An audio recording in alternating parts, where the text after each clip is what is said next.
Breaking news coming into us from NBC. Actually, before that, let me just bring you a new post that we've had on Truth Social by Donald Trump. You can see there, he says, the whole of civilization will die tonight, never to be brought back again. I don't want that to happen, but it probably will. However, now that we have complete and total regime change, there are different, smarter and less radicalized minds prevail. Maybe something revolutionary, wonderful can happen. Who knows? We will find out tonight. One of the most important moments in the long and complex history of the world.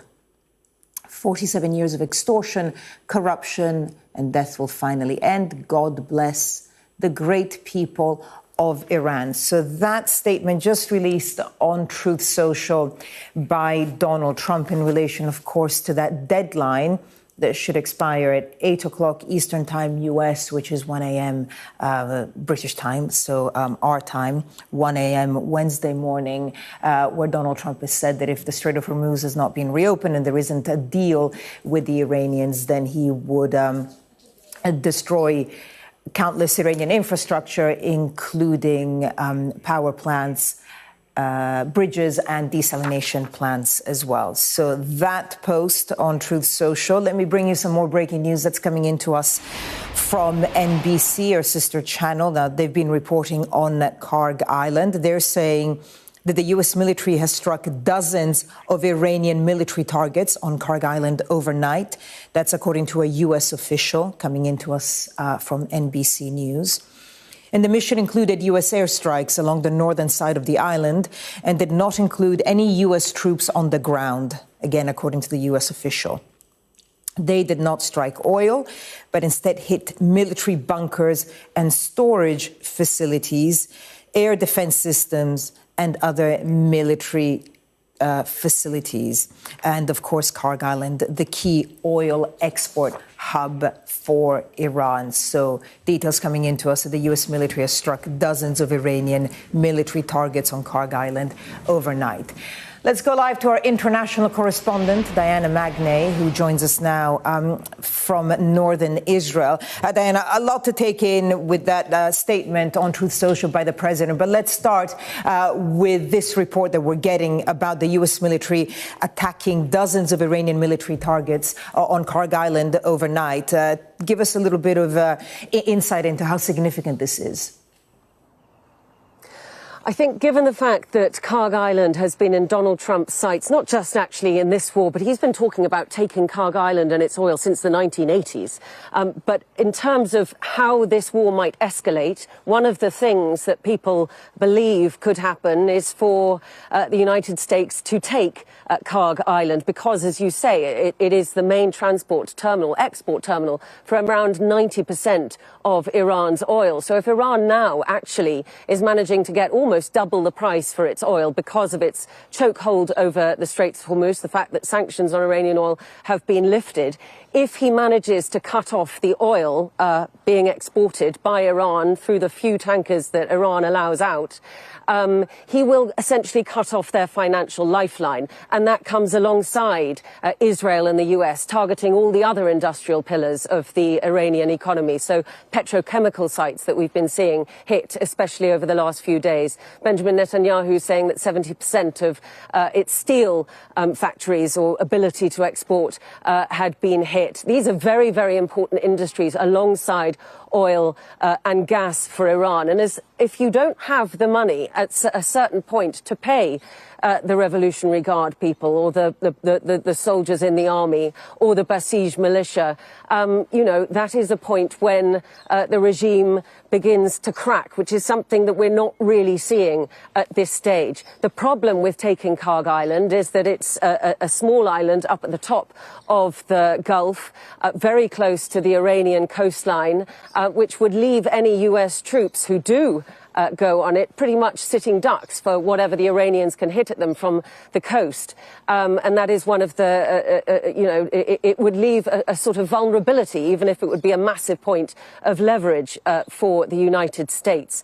But as you say, it's 12 hours now until that deadline that Donald Trump has placed on Iran. And I think you're seeing a real exertion placed on the regime to try and come up with something that Donald Trump could construe as a deal before he decides to strike. And as you just read out in that Truth Social post, a whole civilization will die tonight. Those are extraordinary words, especially for the Iranian people who are so incredibly proud of their ancient civilization in Iran. And I'll just take you through a little bit else of what's been happening across the region. Israel has been striking railway infrastructure across Iran. They gave a warning in Persian today to Iranians not to use the railway networks until 9 p.m. tonight because they would be making strikes. And we understand they've hit a railway in Karaj in the north, a railway bridge in Kashan in the centre, and also a motorway in the northwest of the country. They've also, 7 ballistic missiles have been launched towards Saudi Arabia, which has caused the Saudis to close the bridge that links them with Bahrain, and there's been damage from intercepts landing near energy plants there. Here in Israel, there have been strikes from Iran and also from Hezbollah, continuing overnight with 2 hits, intercepts, one in Nahariya, not far from here, actually, and one a bit further south, which they've been targeting a few times this week already, Petah Tikva, because there is a drone facility there. You know, the number of dead in Israel now is 23, 4 killed in a missile strike in Haifa on Sunday. 2 of those killed, only pulled out yesterday after a really long rescue operation. And we've just been speaking this morning to a family who lost a son in the campaign in Lebanon. And I think what you are seeing and feeling here in Israel is that it is a country that is stretched on multiple fronts. You have them fighting in Lebanon. You have deployments in the West Bank. You have ongoing conflict in Gaza. You have the Air Force striking Iran. And I think a lot of people are beginning to feel that certainly for troops in Lebanon, who have gone very much beyond the border, without the Air Force's full capacity to back them up because they are striking in Iran, you know, this is an overstretched military. And I can only say that if things do escalate in 12 hours' time, it will be even more complicated for everyone in this region. Absolutely. Diana Magnay with the latest there from northern Israel. Diana, thank you. With me now is Middle East commentator Tara Kangarloo. Tara, there's so much to discuss and so much that keeps on happening. There's the Truth Social post by Donald Trump that we'll definitely get into. Let's just start with what we've seen happen on the ground. So these military strikes against military targets on Kharg Island, just remind us of the importance of that and the symbolism. Of course, Kharg Island is essentially one of Iran's main terminals for its oil export. And don't forget the strategic location of Kharg Island, not too far from Bushehr, the province that essentially houses the only nuclear facility in Iran that is used for civilian use, for power generation. And this was a facility in Bushehr that was built by the Germans before the 1979 revolution, and then after was sort of revamped in a joint effort, rather, with the Russian support. And by the way, mind you, that the Russians have extracted over 100 of their personnel from the nuclear facility in Bushehr. And mind you, Barbara, that this is a facility that was hit on multiple occasions since the start of the war. So what happens in Kharg would not only have an impact on, of course, Iran's oil export, but also impact on what surrounds that island. And all the while, we should not forget the other islands, including Larak, that exists that sits in the narrowest point of the Strait of Hormuz. And that's an area that Iran has been using as a toll booth to charge these vessels that are crossing through the Strait of Hormuz.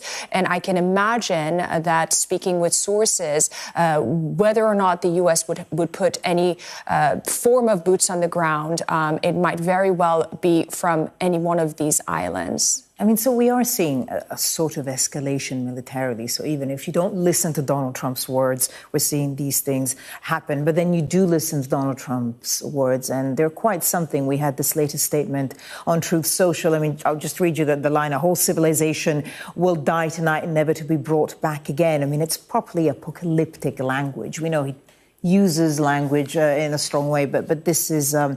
It's quite something. I mean, what have you made of it? And also, what impact is it having from the people that you're still managing to speak to? What impact is it having in Iran itself? Barbara, these are unprecedented words spoken by the commander-in-chief. I mean, the fact that he is saying a whole civilization will die tonight and then claim that we have, meaning the United States, complete and total regime change where different, smarter and less radicalized minds prevail. This is not true. A regime change has not happened in Iran because those in charge are, in fact, a younger and more emboldened version of the previous administration and the previous system. So the juxtaposition here for me is astounding. And this is something that we keep seeing. And then at the end, after essentially threatening that the whole civilization will die tonight, then he goes on saying, God bless the great people of Iran. And that itself, again, is a contradiction.